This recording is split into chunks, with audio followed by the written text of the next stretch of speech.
কেমন আছো এই গরমে? আর আমি তো ভালো আছি, তোমরা দেখতেই পাচ্ছ আমি গরমে খুব ভালো আছি। হ্যাঁ, আজকে আমি তোমাদের জন্য একটা রেসিপি নিয়ে চলে এসেছি, সেটা হচ্ছে ডিমের কষা রেসিপি। আর এই রেসিপিটা তোমরা তো অনেকেই বাড়িতে আদা রসুন এইসব দিয়ে ডিমের কষা বানিয়ে থাকো, কিন্তু আজকে আমি কোনো আদা রসুন ব্যবহার করছি না। আজকে আমি সম্পূর্ণ আলাদা পদ্ধতিতে একটা ডিমের কষা তোমাদেরকে শেখাবো। তা চলো তাহলে বন্ধুরা দেখে নিই কী কী লাগছে ডিমের কষাতে, কী উপকরণ। প্রথমে লাগছে আমি 3টে ডিমের কষাটা বানাবো, তো 3টে ডিম লাগছে প্রথমে। আর লাগছে এখানে টমেটো আর পেঁয়াজ এটা আমি আগে থেকেই এটা সেদ্ধ করে রেখেছিলাম। 4টে টমেটো আছে আর 4টে পেঁয়াজ আছে, বড় সাইজে 4টে পেঁয়াজ, ছোটো সাইজে 4টে টমেটো আছে। কাজু লাগছে এখানে, আর এখানে হলুদ গুঁড়ো লাগছে, আর এটা লাগছে এই যে এখানে লাগছে এটা ধনে, জিরে, গোলমরিচ আর তেজপাতাকে আমি এটা শুকনো কড়াইতে ভেজে নিয়ে আমি এটাকে গুঁড়ো করে নিয়েছি। এটা লাগছে কাশ্মীরি মির্চ, লাগছে গরম মশলা, লাগছে এখানে বাটার লাগছে।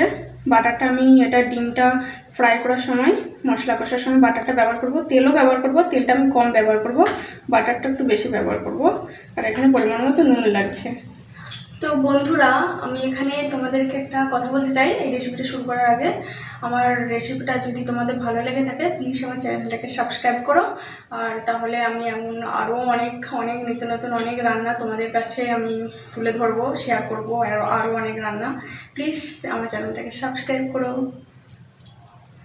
আমি এখানে যে 4টে পেঁয়াজ আর 4টে ছোটো সাইজের টমেটো সেদ্ধ করেছিলাম কুকারে, সেটা আমি একটা মিহি পেস্ট বানিয়ে নেবো মিক্সচারেতে।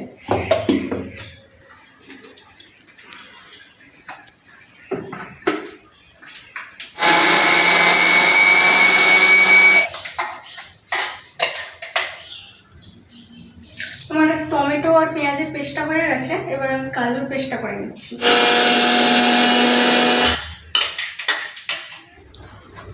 গ্যাসটা অন করে দিয়েছি, কড়াইটাকে গরম হতে দেবো। তারপরে আমি এটা অল্প পরিমাণে সর্ষের তেল দিয়ে 3টে ডিমকে আমি ভেজে নেবো। তারপরে ডিমগুলোকে আমি কাটিং করে নেবো মাঝখান থেকে। এখানে আমি 1 চামচের মতো তেল দিয়েছি।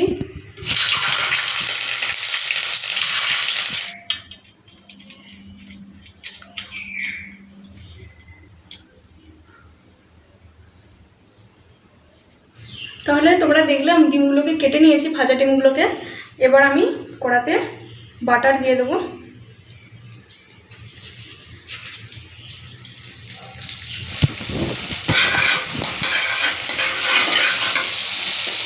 আমি বাটারটা দিয়ে দেওয়ার পর এবার আমি এখানে যে পেস্টটা আমি করে রেখেছিলাম গুঁড়োটা, সেই গুঁড়োটা আমি এবার দিয়ে দেবো। গ্যাসের ফ্লেমটাকে লোয়েতে রাখতে হবে। কিছুটা অল্প পরিমাণে কাশ্মীরি মির্চ দিয়ে দিলাম একটা কালার আসার জন্য। এরপর আমি টমেটো আর হচ্ছে যে পেঁয়াজের পেস্টটা করে রেখেছিলাম সেটা আমি দিয়ে দেবো।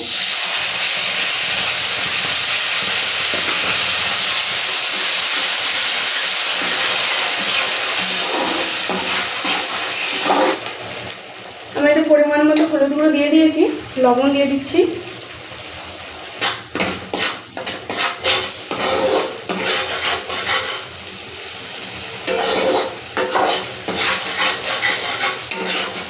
দু মিনিট নাড়ানোর পর ভাজার পর কাজু বাদামের পেস্টটা দিয়ে দিচ্ছি।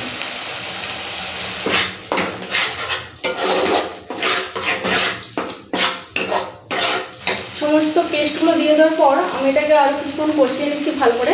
পেস্টটা আমার কষানো হয়ে গেছে, সেসব পেস্টগুলো দিয়েছি। এবার আমি মশলার যে ধোয়া জলটা সেটা আমি দিয়ে দিচ্ছি।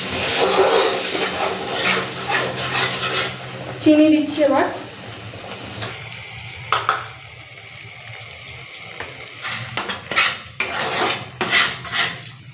আরও গ্রেভিটা হওয়ার জন্য আমি এতে গরম জল একটু দিয়ে দিলাম।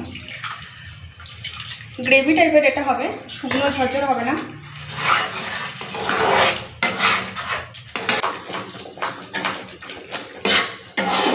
আমার এখানে মশলাগুলো সমস্ত কষানো হয়ে গেছে।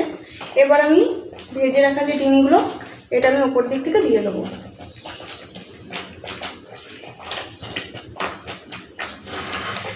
দিয়ে পেস্টগুলো আমি উপরের দিক থেকে ডিমের ওপরে দিয়ে দেবো। ডিমগুলো দিয়ে দেওয়ার পর আমি এটাকে 2 মিনিটের জন্য আরও কিছুক্ষণ রেখে দেবো। একদম লো ফ্লেমে এটা রাখতে হবে, নাহলে মশলাটা নিচের দিক দিয়ে পুড়ে যাবে মশলাগুলো। আমার এই রেসিপিটা রেডি হয়ে গেছে। এবার আমি ওপর দিক থেকে একটু গরম মশলা গুঁড়ো ছড়িয়ে দেবো আর একটু বাটার দিয়ে দেবো।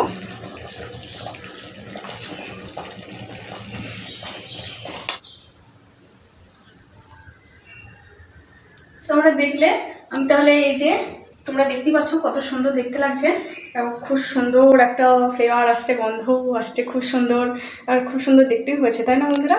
কাজু এগ কারি রেসিপিটা তোমাদের কেমন লেগেছে প্লিজ আমাকে কমেন্ট বক্সে জানিও। আর এটার গন্ধটা না এত সুন্দর আসছে, তোমাদের বাড়িতে যখন কেউ আত্মীয় স্বজন এসে থাকবে এইভাবে তোমরা কাজু এগ কারি রেসিপিটা বানাবে, তোমাদের প্রশংসা তো হতেই থাকবে, সর্বক্ষণটাই হতে থাকবে তোমাদের প্রশংসা, এবং তোমাদেরকে জিজ্ঞাসা করবে কিভাবে বানালে। হ্যাঁ, তো এইভাবে তোমরা বানিয়ে নেবে কাজু কারি রেসিপিটা। তো বন্ধুরা, আমার চ্যানেলটাকে প্লিজ তোমরা সাবস্ক্রাইব করো, আর আমাকে কমেন্ট বক্সে অবশ্যই লিখে জানিও তোমাদের রেসিপিটা কেমন লেগেছে। লাইক কমেন্ট শেয়ার করো প্লিজ, আমার চ্যানেলটাকে সাবস্ক্রাইব করো।